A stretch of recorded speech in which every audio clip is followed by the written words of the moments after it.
ముందుగా కాకరకాయ పచ్చడి తయారు చేసుకునే విధానం.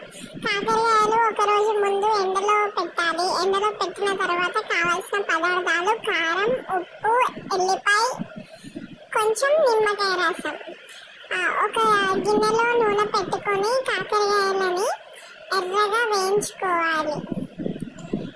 వేయించుకున్న తర్వాత అవి మొత్తం రెడ్ కలర్లో వచ్చిన తర్వాత మరీ బాగా మాడిపోయినా సరే మనకి చేదు అనేది వస్తుంది. ఆ రెడ్గా వచ్చాక కొంచెం మనం ఇలా చేతులతో టచ్ చేసినప్పుడు అవి చాలా క్రిస్పీగా ఉండాలి. ఒక మిక్సీ జార్ తీసుకొని దాంట్లో కొన్ని వెల్లిపాయలు, అలాగే కొంచెం కారం, చిటికెడు ఉప్పు వేసుకొని బాగా మెత్తగా పేస్ట్ పట్టద్దు. అలా పేస్ట్ పట్టడం ద్వారా మనకి కాకరకాయ ముక్కకి వచ్చేసి ఇది కారం పట్టదు. చూసుకోవచ్చు ఇక్కడ ఎలా వచ్చిందో.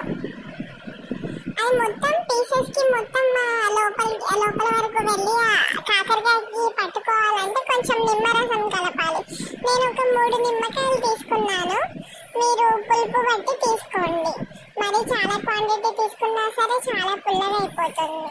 అలా పట్టుకున్న తర్వాత చిటికెడు ఆయిల్ కూడా వేసుకోవచ్చు.